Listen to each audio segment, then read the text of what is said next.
Welcome back, Flyers Nitty Gritty fans, to Getting Gritty with It with your host, Yariv. Wolok. My partner in crime, Vasili, Gianarakos, is sick today. Gave him the day off. He tried, but honestly, he's just been fighting this cold for a few days. So figured with the slow week, and we'll talk about that here. Didn't want to force it with him. So, for those who are waiting for Vasili to be on this one, he is going to miss this one, but he'll be back for the next. He'll be writing the article for this. So he'll still have his voice, on some of these ideas that I'm going to be talking about today. But for the most part, I'm on my own. Not a big deal. Not a lot to cover. It's been an interesting week in sports. Definitely Philadelphia sports. Shout out to the Eagles for making the Super Bowl. First and foremost, I mean, the amount of championships that seem within reach this year, right? You had the Phillies who kind of failed in the final. I don't want to say failed, but, kind of fell short in the finals.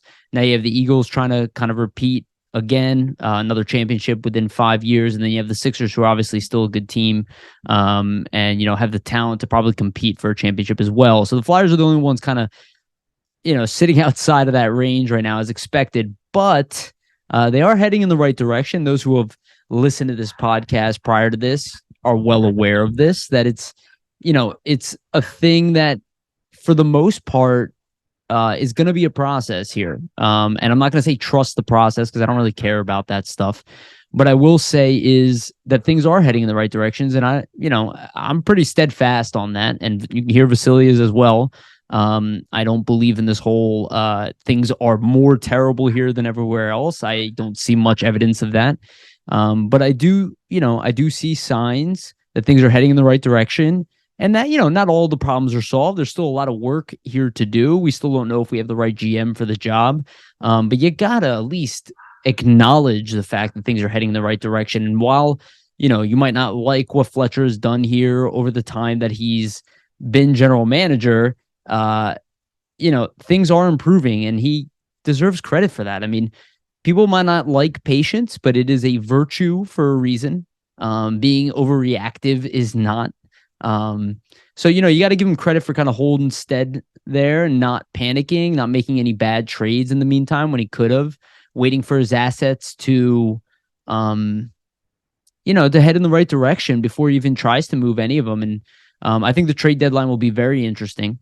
We'll be covering that obviously here. And then we'll have some draft coverage coming after that, because we know that the Flyers are going to be heavily involved in this draft, even with the progress that they've made.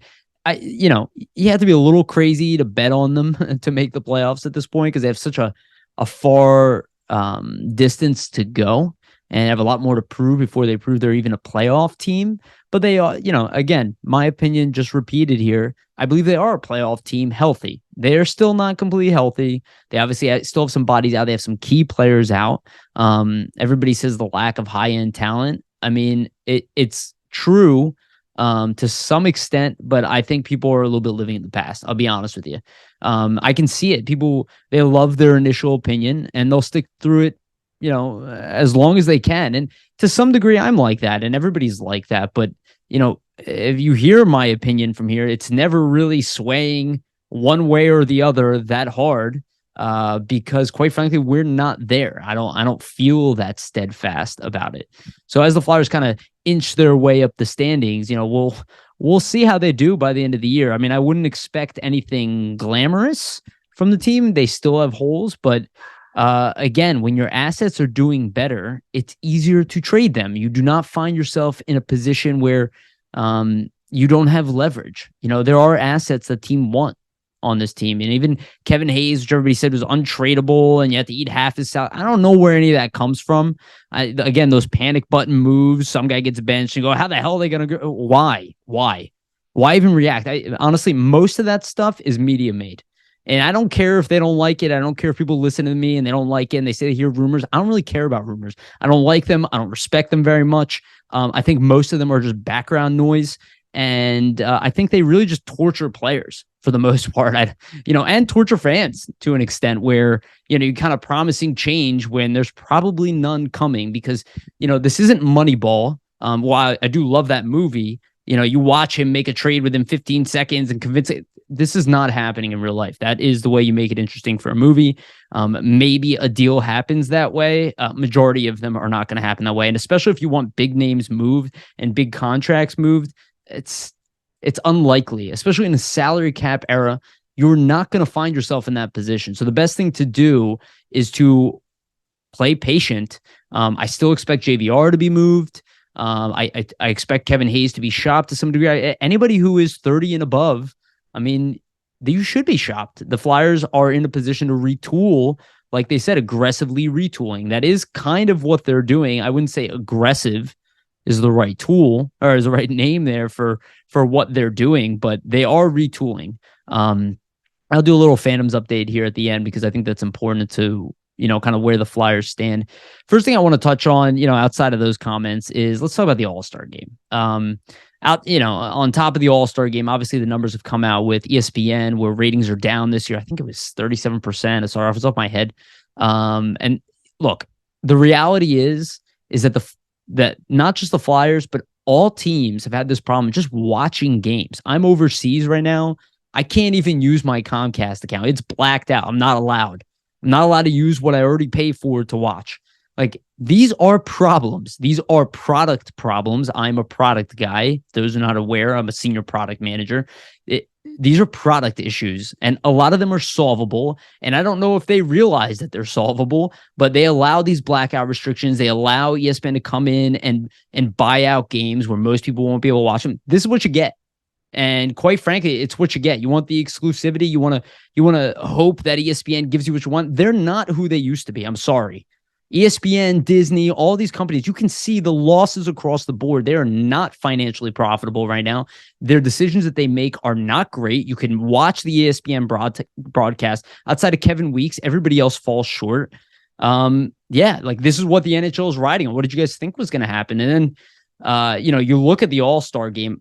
One, probably the audience in Florida, they're not as interested as an All-Star game as, let's say, Toronto, New York, Boston, Philly, something where it has a stronger hockey market. Sure, they like winners, but the All-Star game is not even about the best players anymore. Please tell me that the best players in the league are in the All-Star game, because I will argue with you that I would say half of that team doesn't belong there. Kevin Hayes, God love him, good season. He's not an All-Star player this year. We know why he's in the All-Star game. Because of his brother. And that's fine. I'm cool with that. It doesn't make me mad. But if you want to attract people to watch this game, to throw all of this random shit that nobody cares about into the All-Star game, it's not going to draw anybody. And as you can see, it's actually doing the exact opposite. And look, I've had conversations with people behind the scenes. People don't believe me. I don't care. It's obvious. It's so obvious. And I don't know how these people have jobs. You guys think that chasing a market of a potential 5% growth, maybe if you max out, like, come on, it's like people pretend that things are the way they are by accident or a social construction. I have no fucking patience for any of that stuff. I'll be honest with you. Here it is in the numbers.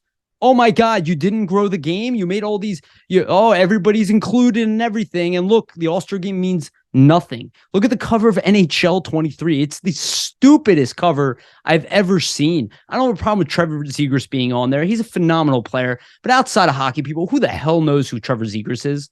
Definitely nobody knows who Sarah Nurse is. Sorry. People barely know who her brother is. You're going to want to tell me that you're going to sell the game with a U.S. player that's young that nobody knows, and then a girl that nobody knows? You're joking. You're playing games. This is not real. If you watch this game grow over the years, you know what worked. The violence of the game, the best athlete. Like, why are we not putting Connor McDavid on the cover? Like, every year. He is the name of the game. Why is Ovechkin not on the cover? I don't care. He's 40. Sell the product. Like, I'm sorry. I don't care if people don't agree with me. It's obvious. It's obvious that these are not the answers. Businesses should not operate this way. You do not chase a 1%, 5% growth max and invest all of your efforts in an audience that never cared about you to begin with. And even if you do capture some of them, one, they won't be diehard fans, most likely. Two, you're going to ignore and isolate the majority of your fan. I will say 80%, and I'm being generous, but 90% of the fans are already invested in this league and they feel ignored. Promise you that. For everybody who wants to go on Twitter and freak out, I don't fucking care. I don't care about Twitter. I don't care about social media. I don't care if you think social media is a reflection of reality. It is not. Businesses should not operate that way. And the ones that have suffered for it. And you see the massive amount of layoffs that are coming in. What do you think they were looking at? I've been telling people for a long time, and people don't want to believe me because I work in this industry. That data is fake. Sorry. You know how easy it is to position data? This is the same reason why I don't love analytics. Because it's easy to position data to make any fucking argument you want. And at the end of the day, it doesn't matter. You can ignore reality, but you cannot ignore the consequences of ignoring reality. And here it is, NHL. It hit you right in the face. You obviously hired the wrong people. You had a message and a tagline that everybody, pretends like they love online. Like even the Sarah Nurse goal. And again, this is not a knock on Sarah Nurse. I know I'm kind of attacking her here. I have zero problems with her as an athlete. I don't even really care if she's at the All-Star game because I didn't watch. I haven't watched an All-Star game in years. Why? Because there's no point. And you all know I'm right. There's no point to watching these things. The best players aren't even there, and they don't even care. Look at that breakaway goal that she scores where she shushes the crowd and goes, "Oh, Shesterkin let her score." He didn't even stick his leg out. This is the best goalie in the NHL. He's almost impossible to score on, and he just lets her walk in. Come on. Look, it's fine for social media. It doesn't work in reality. You know what I mean? It might get you views and likes. Is that really what you're going for? You're looking for TV ratings to sell advertisements. What was the sell? The only sell I can think of from that event is that Connor McDavid is so goddamn good that he doubled Kucherov. He cut his cut his time in half in the shoot competition where Kevin Hayes has 22 seconds, Connor McDavid is 9. Like, come on. You can see it in the numbers. What are we doing? What are we doing? What I hope that the NHL realizes from this is let's make one thing I was thinking about today, right? The Eagles are playing next week after this airs, right? And they're playing in the Super Bowl. And then the Pro Bowl is right before. So while everybody anticipates the biggest game of the year, they're throwing a filler. That's a lot smarter than the dead of winter when most people are trying to go on vacation or relax, and then you throw on the most boring game of the year. In anticipation for what? People are just waiting for the season to start again. The second half of the season, or at least the last 40%. It's not going to work. It hasn't worked for a while. It's interesting that they played with the format. Again, I'm not going to bash everybody involved. They're obviously trying to be creative. They're trying to pull in new people. They recognize that, one, they have a large female population that they really do not hold. And they see that number. They're not stupid, right? They see that population number. They want a piece of it. Well, it's not going to help by making it worse. You're making it more boring. People watch hockey because it's violent and fast. It used to be the fastest sport on ice, the fastest sport in the world. Now it's for everyone. It always has been for everyone. Who the hell is telling people they can't watch hockey? Who's telling them that they can't be involved? You have to be the best to be in the NHL. They're not even putting the best at the All-Star game anymore. Who cares? You get what you sow. I mean, I'm bored of it. Focus on the game. On the game. It's an amazing game. There are more talented players in the NHL now than ever. Travis Konechny was not even in the All-Star game. Like, think about it. The most talented player on the Flyers was excluded. And it's not the only one. It's just not where it needs to be. And I blame the NHL. I don't blame fan base. I don't blame social media. I blame the NHL for buying into bullshit and losing track of your message. And, you get what all the other companies get. I mean, look around. Look around. Look at the Lord of the Rings TV show. Look at all these things. Who are you talking to? Who are you making this for? You have a humongous audience that kept these brands alive and thriving for all these years. And you figure, well, we have them already, so let's go for this outlier. No, you don't have them. And if you don't continue to talk to them, they will leave. Not everybody's a psycho like me that'll put on a headset and talk to a camera about the team.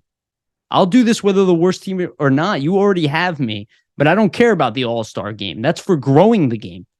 What you should have seen is the best players in the world competing in a somewhat intense game that maybe matters some. And Vasili, shout out to Vasili. I'll give him credit on this one because we were talking through text. He's like, maybe bring back the North America World Game.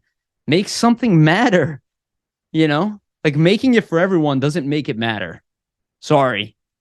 It doesn't work. And honestly, I'm getting bored of it. And the NHL really needs to get their shit together. And the highlights were awful. I didn't even bother watching them. And shout out to Kevin Hayes. At least he got to achieve. I'm glad that he feels good. I don't have a problem with him being there, but it's supposed to be him and TK then. Then at least bring the best. And I believe Seattle didn't even have a player. Like, come on. Like, what are you doing? Seattle's finally a good team, and they don't even have This shit hurts my brain. I'll be honest with you guys. It hurts my brain because it's so avoidable. It's so avoidable. They're walking into a car crash, and everybody's like, oh, there's nothing coming. It is. And it will continue happening if you continue down this path. Regardless of what bullshit you want to sell me or what kind of data and figures you want to pull up at the end of the year, it didn't help you, did it? And people can rip Bettman. I don't think Bettman has anything to do with it, to be honest with you. I think he's too busy for that shit. These are the people below him that are making these decisions. All he's doing is just approving a plan, which is put together by experts. So, yeah, I just don't buy it. And I think they got a lot of work to do if they want to fix the image of the All-Star game. It's not going to happen by this nonsense, kitschy, I don't even know what to call it anymore. I'd rather watch the Flyers over the All-Star game in a game where they lose. I know they're going to get blown out versus that All-Star game. And I know everybody listening to this feels the same way. Nobody gives a fuck about the All-Star game unless it's in your city and you're going to. And obviously Florida didn't care too much. That's kind of the appeal, is to go see the best players in the world. And guess what? Now you're going and you don't even know if you're getting that anymore. You're getting people who are not even in the NHL competing in the All-Star game. Okay. Keep telling yourself that it'll work. That's all I have to say. I don't care. I'm not losing any money. The only reason I care is because it's embarrassing publicly. All the other sports are growing. NHL's TV ratings are dropping. Now, maybe ESPN will get their shit together. But again, most games are blacked out. I already pay for ESPN. I have to now pay for ESPN Plus to watch hockey. No, if I pay for ESPN, that means I get ESPN Plus. That means I get to watch hockey. Even if I buy Game Center, my Flyers games are blocked out and I don't get the playoffs. What kind of offers are these? I'm being honest. As a product question, you're asking for hundreds, thousands of dollars, and you can't, and you're piecemealing the packages. I have to go to several different sources just to watch all of hockey. Like, what are we doing? What are we doing? That should be the NHL's biggest focus, is first, at least unite the goddamn broadcasting. And maybe your numbers won't drop. They might stagnate, but they won't drop historically low. And it should not be historically low. And I guarantee the big reason why most of these ratings are dropping is because people are streaming them. They're going to illegal sources because it's easier. There was a phase where it was easier to get things illegally back in the day before Netflix and all these companies. Everybody went on the Pirate Bay and did all this stuff. Then it became really easy to watch stuff. So everything dropped. People will pay for things if it's not confusing. Look what Netflix tried to do with this password thing, which again, I'm a product guy. I saw that and I'm like laughing. I'm like, oh, that's a good one. I was like, I don't even understand what you're talking about. I was like, you're just more likely to just scare people away before they get fined or shut down, which is exactly what happened. And then 24 hours later, they go, oh, it was an error. It wasn't an error. The error was an error in your brain. It was the hubris to think that you could treat your customers that way. The ones that have been paying you for years. You've collected so much money off these people. And then you go, yeah, you're cut off. Smart. Good moves. Good moves. Not a sign of desperation in any way, which I would say the NHL too. Not a sign of desperation, right? I don't care if people are offended by this, fine. But then it's in the numbers. It's in the numbers. You could tell me I'm wrong. I'm not. I've been told I was wrong this whole year, by the way, and the year before that. It's obvious. I've guessed all of these companies' downfall, including these mass layoffs that said it was going to happen a couple of years ago in tech. It's not that hard. It's the same reason why I'm able to predict what the GMs are doing. You only have a certain amount of options. You don't have a full canvas of whatever you can do. You know what they are. And if you are not profitable, you have problems. It is the lifeblood of America. Like it or not, it is capitalism. And without money, nothing happens. The good stuff. Yeah, bad stuff happens with greed. I get that. But the good stuff doesn't happen either. Get your shit together, NHL. I would love to be excited for an all-star game. I really would. I think the last time I was interested is when they went to the 3-on-3 tournament, just because overtime was so exciting.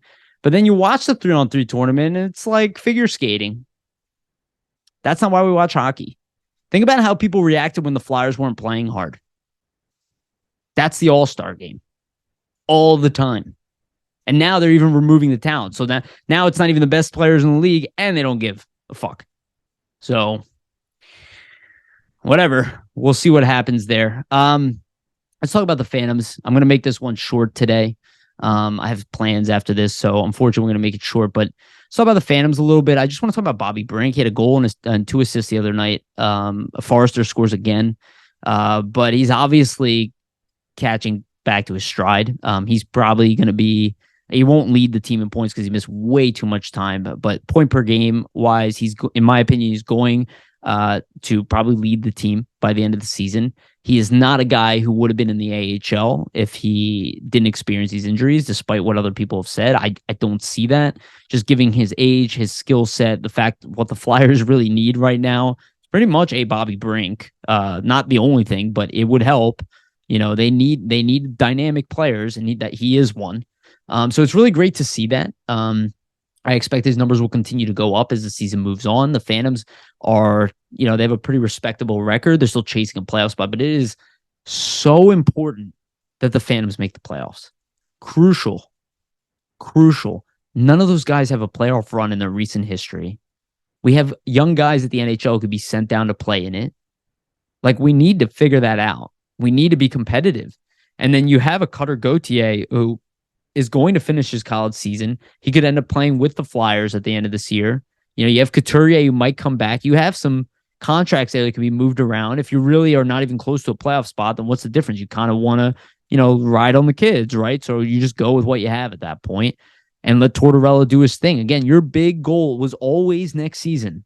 Despite what people want to say or freak out about, I don't expect Fletcher to make any trades to add. If he does, it's because he's going to be swapping a JVR for a young player, something like that, right? Like I mentioned it before, but the Wayne Simmons trade, right? Wayne Simmons got you Hartman in a fourth. But people were like, "Oh, Hartman's a bust." Now he's not. Shocker.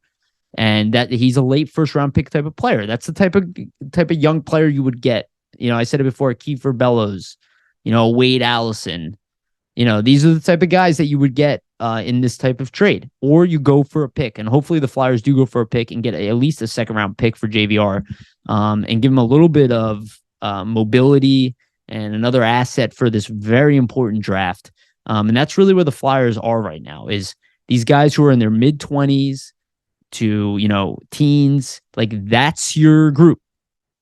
So it's time to build on them. The guys who are older than that, your Couturiers, your Laughtons, your Ristolainens, your Kevin Hayeses, your JVRs, your Atkinson. Most of those guys could probably go. I would say definitely hold on, especially if Couturier is healthy and back to form. Definitely do not get rid of Sean Couturier. And I would say Scott Laughton has earned his keep here as a longtime Flyer. I mean, if you're captain material, you shouldn't go anywhere. Outside of that, I don't really see a big risk in moving any of the veterans. We need the cap space. We need the flexibility, and we're going to retool in the offseason anyway. So the Phantoms making it in. Bobby Brink is probably going to be part of the conversation next year, right? Cutter Gauthier is going to be part of the conversation next year. There's some defensemen there that need, that need an opportunity as well. You have Braun is probably going to be leaving. Maybe it's going to be Sealer as well. Maybe it'll be D'Angelo, who's still pretty young. I don't expect him to, but I could see a possibility where it happens. He's only got 1 year left on a contract. He leads the D in points, and maybe there's a team that does want him for a year for $5 million. He's relatively young, and they could see keeping him beyond that. Look at the Bo Horvat trade. They gave up a lot to give Bo Horvat, but not that much. Pretty equal trade with Bavelier going the other way. I think these are the type of moves that the Flyers will be looking to make, is kind of like these retooling moves that probably will piss people off to some degree, but they do make sense on paper and they do make sense financially. And that's where the Flyers are right now. They are in an aggressive retool. And I don't know if Fletcher's done a very good job of that. He hasn't done anything towards it of late. But he's got an opportunity. And look, I'm like Tortorella in this sense, and I've been saying this to people, is like this doghouse mentality. There is no doghouse with Tortorella. You can see it. They can say that there is. He gives second, third, fourth, 5, 6, 7, 8 opportunities. Look how many guys have been benched, have been thrown down the lineup, and then they start playing the right way, and boom, look at Ristolainen today. That's talk about a player earning a coach's trust. He shouldn't be on the bottom pairing, right? They already see D'Angelo kind of drop in there because of his defensive play. Ristolainen's all of a sudden becoming consistent. So I think these are the type of moves we have to make. Clear out what you can. Hold on to the young goalies, Sandstrom included. Hold on to these guys, because next year is your real year. This offseason is your real offseason, because you knew you're kind of screwed going into this offseason, this past one, right? With all the question marks around Coots and Ellis and Atkinson and all these injuries, we don't know about them externally, but they know. They have conversations internally. They have sniffs of it. And, Fletcher, I actually give him credit for not jumping the gun on anything, for not bringing in a Johnny Gaudreau, and hampering us even more and trying to chase that bottom playoff spot. Imagine we did bring in Gaudreau, but we don't have Couturier. And all of a sudden we're supposed to have Gaudreau, Couturier, and TK as the top line. And the only guy there is TK and Gaudreau. And then we have to throw Noah Cates in the middle there, who I love. Again, you look at the way Noah Cates plays D. It's a pretty rare thing. And shout out to Derek, who I have a conversation with him on Twitter about this. Kind of this conversation of who's better, Provorov or York. It's Provorov. I know people want to get all excited about York. I'm excited about York. You guys have to give him a little bit of time. The player you see now is not the player that you will be getting. That is not how this works. That is why you draft and develop. Players are developed into elite players. It is very rare that a player walks into the NHL as an elite player. I see people disappointed with Farabee. Why? He had a serious surgery, and he's 22? What are you worried about? He's got 15 years of a career left, and you guys expect that every year is going to be jump. It's like, how many times we have to see this over and over again to play dumb? I don't get it. Again, people might not like this episode because I'm frustrated by it. I see what people are saying everywhere, and I'm cool with it. I mean, everybody can say whatever they want. This is not me an attempt to silence anybody. Everybody's got their own opinions, and I encourage everybody to state them, but I don't think they're helping. Let's put it that way. So Flyers will continue on Tuesday against the Islanders, the Bo Horvat Islanders. I'm sure they will be better with him. It is probably a very good trade for him. I do expect him to re-sign there as well. I think that was a good move by Lamoriello. He did give up a hefty load for him, but it's a guy who obviously he plans on making part of his core the same way he did Pajot. And if you're strong down the middle, you got a 1-2 punch of Horvat and Barzal now. It takes a lot of weight off of Barzal. Barzal's best seasons were when Tavares was here. And I said this to Islanders fans. They thought I was kidding. They thought I'm wrong because Barzal is awesome. I get it. But look, he was elevated to top line center. He's never been able to hit that productivity again. He's still amazing, but they play the Islanders differently now, right? He is the focus. You include Bo Horvat in that conversation. Now it's a little harder to defend. This is the impact of bringing a Sean Couturier in. This is why I say with a Sean Couturier in this lineup, it's a whole different conversation. And I listen to a lot of podcasts who say the Flyers have 5 more wins than they should. No. They're exactly where they should be. And if they were healthy, they'd be in the playoffs. And you were wrong. Your predictions were wrong. You overinflated the errors. You overinflated the problems. And I am still very frustrated by Chuck Fletcher. If anybody listens to what I said, I am not sitting here going, oh, please don't fire him. He gets fired tomorrow. I'm excited. Let's fucking rock. But the reality is that that's not going to happen. At least not tomorrow. Maybe it'll happen in the off season. But they're clearly not jumping to get rid of this guy. And he hasn't made any huge egregious errors of late. So you can keep freaking out like it's last season, but it's not. So let's stay in the present moment and let's give him an opportunity to see if he can salvage his job. If not, he's not long for here. It's not even that it's a special situation. Look at every GM. Once you start losing and that streak continues, you're out. It's professional sports, just like our coaches, right? Like you get a little bit of leeway because you're the boss. And, there's some excuses that, you can give Fletcher along the way with the injuries, but he's got to also help himself and the team out and show that he can do better. All right, so let's wrap this up. I'm going to make this one short again today. Happy to hear people's feedback. I'm sure people disagree with me on this, and that's totally fine. I could end up being wrong about everything, but obviously I'm pretty steadfast on my opinions, and that has not changed from this show at all. I still feel that way, and I'm still always going to be that guy. So that's why I have a podcast, because I think I know shit, even if I don't. The hubris that I have to talk to people, and we're on episode 146, and I'm still talking angrily. I want to win a Stanley Cup. Let's be honest. All right, guys, thank you so much for listening. We love you so much. Like, honestly, our numbers have been super consistent. And even with the team not doing well, like our numbers are more consistent than the NHL's. Like I see how many people have subscribed and how many people watch, and it's just super consistent. Again, we have plans to upgrade things. It will probably take a little bit of time. I'm traveling for at least another month. So I'll be still doing episodes with this TV behind me and whatnot.